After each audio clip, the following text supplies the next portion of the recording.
अस्सलाम वालेकुम लिसनर्स, मैं हूं आपकी होस्ट नीलम और नीलम आपको अपने चैनल में वेलकम करती है। शुरू करते हैं आज की वीडियो अल्लाह पाक का नाम लेकर जो इंतहाई आली रुतबा और बहुत जलीलुल कदर है। मैं अपने सुनने वालों के लिए ये दुआ करती हूँ कि आप सब लोग जहाँ रहें खुश रहें, आबाद रहें। और इसी दुआ के साथ आज की स्टोरीज़ का आगाज़ करते हैं। आज की पहली कहानी मेरे साथ शेयर की है ठट्ठा सिंध से मोयुद्दीन ने। उनका नेम मोयुद्दीन है।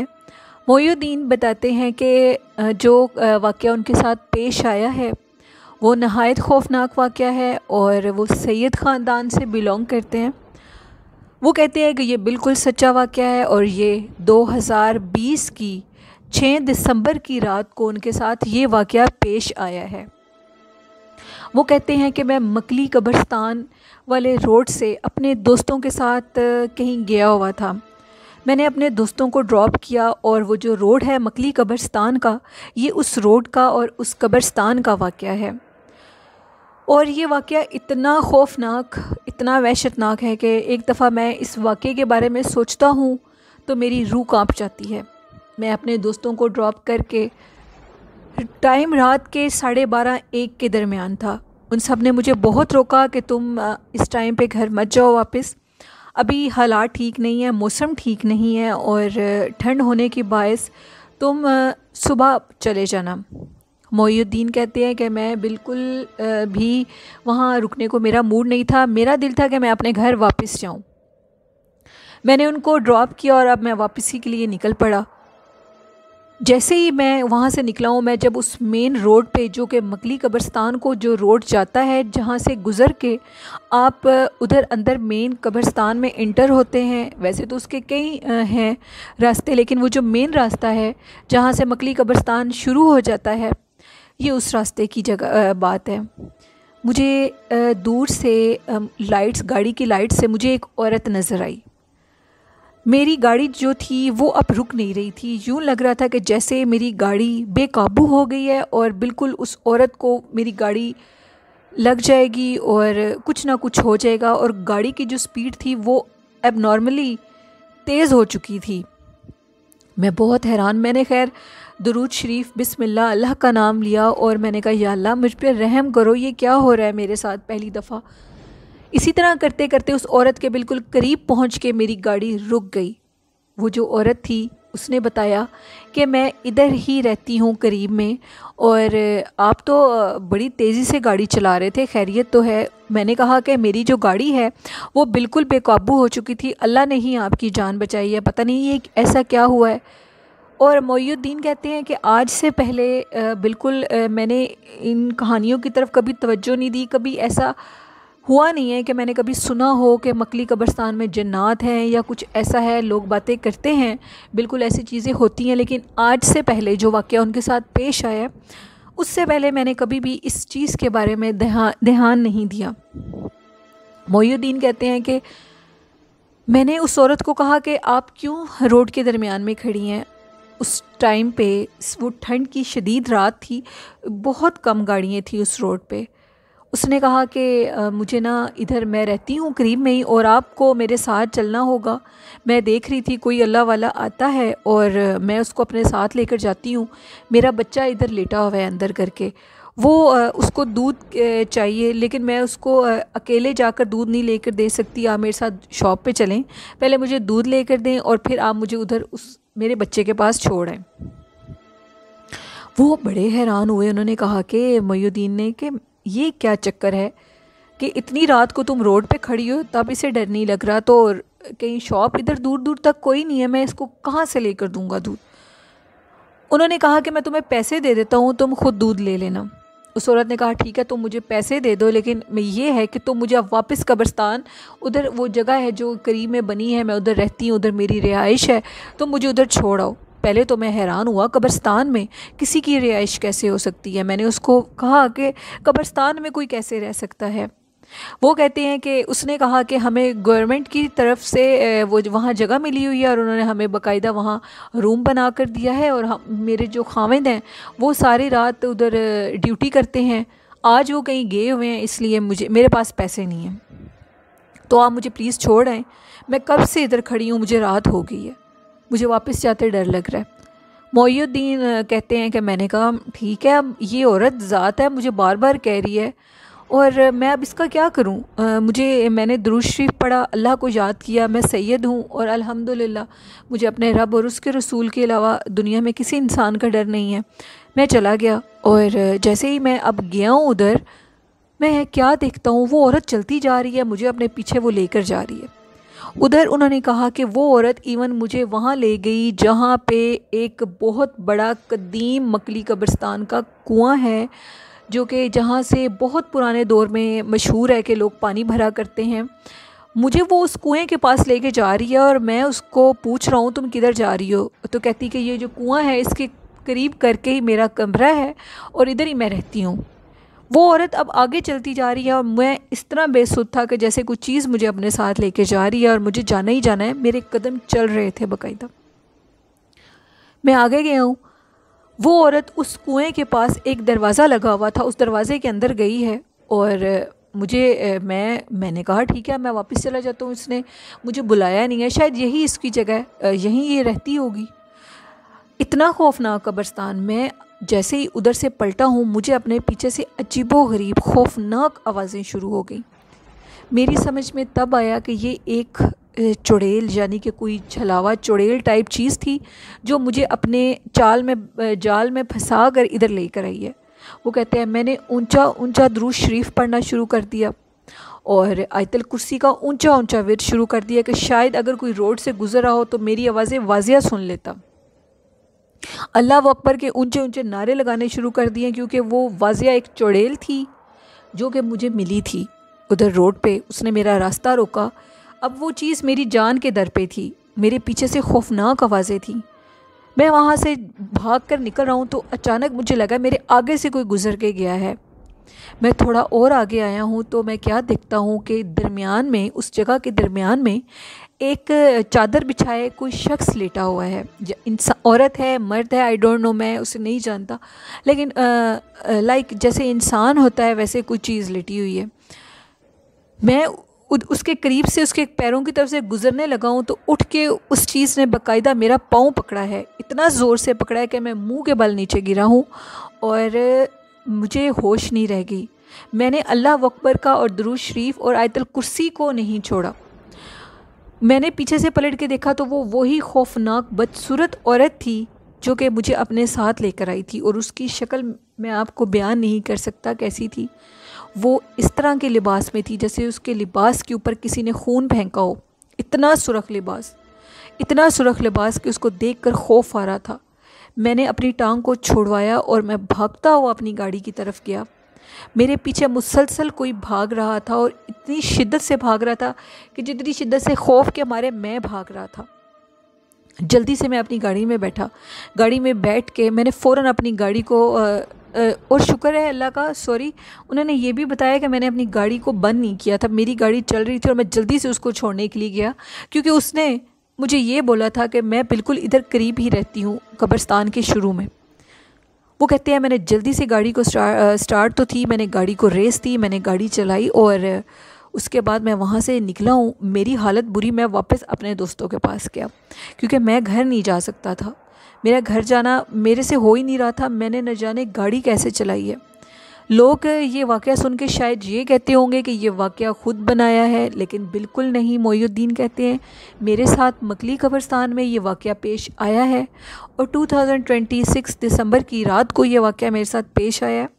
मैं इस वाक़ये को कभी नहीं भूल सकता। वो क्या मखलूक थी, वो क्या नहीं थी, ये मैं नहीं जानता, लेकिन वो बहुत पुरसरार आफत थी जो कि मुझे अपने जाल में फंसा कर लेके जाने लगी थी। अल्लाह की मेहरबानी हुई, अल्लाह ने मेरी ज़िंदगी को बढ़ाया हुआ था तो ज़िंदगी मेरी बढ़ गई। मैं अपने दोस्तों के पास वापस गया। मेरे दोस्त मुझे देखकर बहुत डर गए, मेरी हालत देखकर डर गए। सर्दी के मौसम में मुझे शदीद पसीने थे। मैंने उनको जाकर ये सारा वाक़या बताया। उन्होंने कहा कि तुम्हारी ज़िंदगी अच्छी थी कि तुम बच गए हो, तुम्हारी ज़िंदगी बड़ी हुई थी और तुम बच गए, नहीं तो इधर मशहूर है मकली कब्रिस्तान में एक औरत रात के टाइम लोगों को नज़र आती है बाकायदा। जो रास्ता नहीं रोकते वो तो बच जाते हैं, जो उसके आगे रुक जाते हैं उसके रास्ते में, उनकी कई दफ़ा इतने अमवात भी हुई हैं। ये कहानी बिल्कुल सच्ची है। ठट्ठा में वो चीज़ मौजूद है और वो मकली कब्रिस्तान में ही रहती है। न जाने वो वहाँ पे पहले से रहती थी या पुरसरार कब्रिस्तान को देख के वो उधर आकर रहने लगी है, क्योंकि कब्रिस्तान के जिस हिस्से की तरफ कुआं है वो बिल्कुल पुरसरार जगह है। लेकिन मकली कब्रिस्तान को जो दूसरा हिस्सा है वहाँ पे बहुत सी कब्रें अभी भी बनती हैं। वहाँ वो जगह आबाद है, मतलब कि उधर घर भी हैं पीछे करके। लेकिन ये जो रोड है यहाँ पे इतनी आबादी नहीं है और रोड बिल्कुल सुनसान है। मेरे साथ ये जो वाक़या पेश आया है मैं इसको कभी नहीं भूल सकता। ये कहानी थी मोइनुद्दीन की, जिन्होंने ठट्ठा सिंध से मेरे साथ शेयर की। बहुत शुक्रिया मोइनुद्दीन अपनी कहानी शेयर करने के लिए।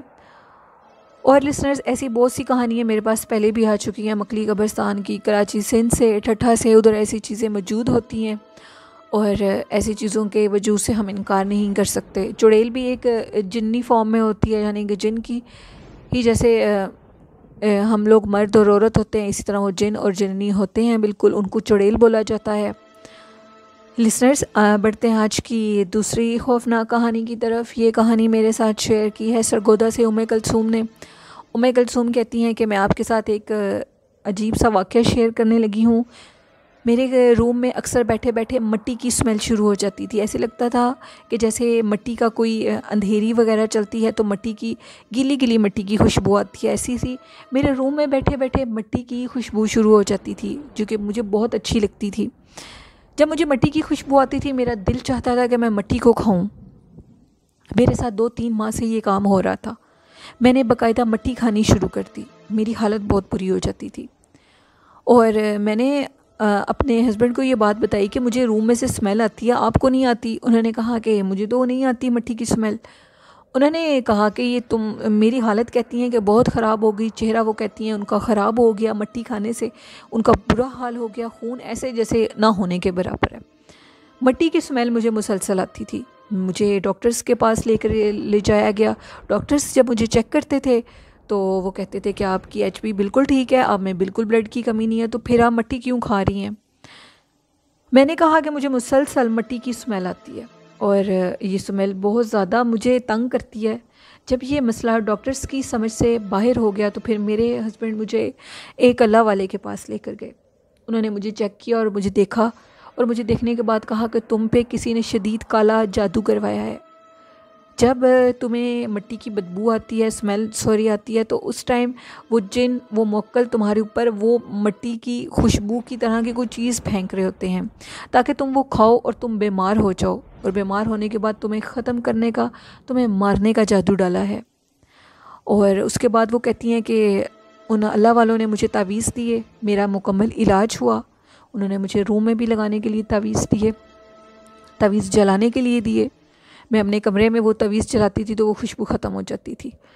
इस तरह करके 4-5 महीने लगातार मैंने तावीज़ यूज़ किए तो फिर वो चीज़ मेरी बिल्कुल जान छोड़ गई और अब मुझे वो स्मेल नहीं आती। और बाकायदा उम्मे कुलसूम कहती हैं कि यूँ महसूस होता था कि कमरे में जैसे खाक उड़ रही है और वो मेरे अंदर भी जा रही है, मेरे गले में वो मिट्टी का साइका और वो खाक का उड़ना जैसे उड़ता है अंधेरी में, वो महसूस होता था। ये कहानी थी उम्मे कुलसूम की, जो कि उन्होंने सरगोदा से मेरे साथ शेयर की। बहुत शुक्रिया। बढ़ते हैं आज की तीसरी खौफनाक कहानी की तरफ। ये कहानी वकास अहमद ने मेरे साथ UK मैनचेस्टर से शेयर की है। वकास कहते हैं कि ये कहानी मुज़फ़्फ़राबाद की है। हम लोगों के एक जानने वाले रावला कोट से मुज़फ़्फ़राबाद की तरफ उन्होंने जाना था और उनको जो कि ये जिनकी कहानी है, उनको अपने जहाँ वो जॉब करते थे वहाँ से 1 माह की छुट्टी थी। वो हम लोगों के जाने वाले हैं और उन्होंने अपने बच्चों से कहा कि अब मुझे 1 माह की छुट्टी है तो हम लोग तुम लोगों के ददेहाल चलते हैं। उनका ददेहाल मुज़फ़्फ़राबाद से आई थिंक रावला कोट, यही बताया था उन्होंने, रावला कोट में रहते हैं। उन्होंने अब बच्चे बहुत एक्साइटेड थे। उन्होंने कहा कि हम बिल्कुल जाना चाहते हैं। नेक्स्ट डे हमें निकलते निकलते शाम हो गई। हम लोगों ने अपने ददेहाल में फ़ोन कर दिया कि हम लोग आ रहे हैं और वकास कहते हैं कि उनके ददेहाल वालों ने उनके लिए खाना वगैरह तैयार कर दिया, सब उनका वेट कर रहे थे, लेकिन उनको निकलने में शाम हो गई। तो वो जो वकास कहते हैं उनके वो जो मतलब कज़न कह लें, उनके कज़न ने कहा कि उनका नेम उन्होंने मेंशन नहीं किया कि रात हो गई है बेटा, हम लोग सुबह निकलेंगे। जिस पे बच्चों ने कहा कि अब हमने उधर कॉल भी कर दिया, हम लोगों ने आज ही जाना है और अभी जाना है। उन्होंने कहा ठीक है, अगर तुम लोग ज़िद कर रहे हो तो हम लोग चले जाते हैं। उनकी 2 बेटी हैं, 1 बेटा, और वो मियाँ बीवी दोनों। उन्होंने सफ़र शुरू कर दिया। सर्दी की रात थी शदीद, वो लोग अब उनका सफ़र ठीक जा रहा है। अचानक से एक रास्ता ऐसा था जो कि शदीद ठंड थी, बर्फ़बारी भी हुई थी उधर, और उधर एक रास्ते से जब हम गुज़रे वो बड़ा तंग सा सुनसान सा रास्ता था। उस सुनसान तंग रास्ते में रात के 12:30-1 बजे एक छोटा सा बच्चा खड़ा हुआ है रोड के दरमियान में, और उस बच्चे ने इनको गाड़ी रोकने का कहा है। जैसे ही इन्होंने गाड़ी रोकी है तो उस बच्चे को उन्होंने देखा, वो तकरीबन 5 साल का बच्चा होगा, और कहता है कि मुझे अल्लाह के नाम पर कुछ पैसे दे दो, मुझे हम फ़कीर लोग हैं और हम इसी तरह भिखारी लोग हैं, हम इसी तरह मांगते हैं गाड़ियाँ आ जाए, तो हम उनको रोक कर मांगते हैं। उन्होंने उसको पैसे दे दिए। उनको वो बच्चा बड़ा ही पुरसरार लग रहा था। उन्होंने जल्दी से गाड़ी के डोर को बंद किया और उन्होंने शुरू कर दिया अपनी गाड़ी चलाना। जो उनके साथ उनके बच्चे थे, उन्होंने पीछे से पलट के देखा तो वो हैरान रह गए और चीखने लगे कि उस बच्चे के साथ 3 नहायत कदावर कद के और शख्स भी हैं जो कि उनकी गाड़ी के पीछे बड़ी तेज़ी से भाग रहे हैं। उन्होंने अपने अब्बू को जब ये बात बताई तो उन्होंने भी पीछे से पलट के देखा तो बहुत कदावर कद के लोग, यानी कि ज़रूरत से ज़्यादा लंबे कद के लोग उनकी गाड़ी के पीछे भाग रहे हैं। उनकी स्पीड गाड़ी से भी ज़्यादा तेज़ थी। वो लोग भागते भागते बिल्कुल गाड़ी के करीब आ रहे थे। हमने अपनी गाड़ी में कुरान पाक की आयत को लगाया और मेरे अब्बू उस तंग सी सड़क से जल्दी से गाड़ी को लेकर निकल गए। अल्लाह अल्लाह करके हम लोग अपनी दादों के घर पहुँचे और हमने उनको ये सारा वाक़या बताया, खाना वगैरह खाया। फिर मेरी मतलब कि उनकी बच्चों की दादों ने बताया कि वो जो रोड है मुज़फ़्फ़राबाद का, वो नहायत सुनसान और तंग सा वो रोड है। उधर ऐसी मखलूक आज भी पाई जाती है। कई लोगों के साथ ये वाक़या पेश आया है। लोग उस मखलूक को देख लेते हैं, जो रुक जाते हैं उन पे वो बाकायदा हमला करते हैं और उनको तंग करते हैं। और आज के बाद उस रोड से बिल्कुल तुम लोगों ने नहीं जाना। वो रोड हॉन्टेड है और वो ऐसे तंग रास्तों से, ऐसे शॉर्टकट रास्तों से लोग अवॉइड करते हैं जाने से। दोबारा ऐसी गलती तुम लोग मत करना। हम लोगों ने शुक्र अदा किया। हम लोगों ने अपनी वेकेशंस जो उधर गुजारनी थी वो स्पेंड की और उसके बाद हम लोग घर आ गए। ये कहानी थी वकास की जो उन्होंने मेरे साथ शेयर की। थैंक यू वकास, बहुत शुक्रिया आपका। और लिसनर्स, ये थी आज की कुछ कहानियाँ, खौफनाक जन्नात के किस्से कहानियाँ। आई होप आप लोगों को ज़रूर पसंद आई होंगी और आप इन कहानियों से ज़रूर कुछ ना कुछ सीखेंगे और इन पे अमल करेंगे कि रात के टाइम सुनसान रास्तों से नहीं जाना चाहिए और रात के टाइम सफ़र भी नहीं करना चाहिए, क्योंकि ये चीज़ें जब हम लोग सो जाते हैं तो इनके जागने का टाइम होता है और ये रात के अंधेरों में ही जागती हैं। तो लिसनर्स, आज का अच्छा मैसेज मैं आपको ये देना चाहती हूँ कि जितना हो सकता है दूसरों का भला करें, दूसरों के बारे में बुरा मत सोचें। रात को सोने से पहले सबको माफ़ करके सोएं। कोई पता नहीं है कि कौन सी रात आखिरी है, सुबह उठना भी है कि नहीं। अल्लाह से खैर मांगें, अल्लाह हम सब की लंबी ज़िंदगी करे और हमें अल्लाह ढेर सारी नेकियों की तौफीक दे, आमीन। और आखिर का जो मैसेज है जो मैं आपको डेली देती हूँ, अपना और अपने वालिदैन का ढेर सारा ख्याल रखें। अपने बहन भाइयों से बहुत मोहब्बत करें। ये रिश्ते दोबारा नहीं मिलते, बाकी सब रिश्ते मिल सकते हैं, सगे बहन भाई और माँ बाप दोबारा कभी नहीं मिल सकते, इसलिए इनकी ढेर सारी कदर करें। ये मेरा मैसेज था अपने सुनने वालों के लिए। आई होप आप लोगों को ज़रूर पसंद आया होगा। अगर मेरे चैनल की कहानियाँ आपको अच्छी लगती हैं तो मेरे चैनल को ज़्यादा से ज़्यादा सब्सक्राइब कीजिए, लाइक कीजिए और शेयर कीजिए। और डिस्क्रिप्शन बॉक्स में मैं अपना ईमेल आईडी और फेसबुक लिंक भी शेयर करूँगी। आप उस पर भी अपनी स्टोरीज शेयर कर सकते हैं और फेसबुक मैसेंजर पे भी शेयर कर सकते हैं और कमेंट बॉक्स में भी शेयर कर सकते हैं। इसी के साथ अपनी होस्ट नीलम को इजाज़त दीजिए। मुझे अपनी दुआओं में ढेर सारा याद रखिएगा। अल्लाह हाफिज़, अल्लाह नेगेबान।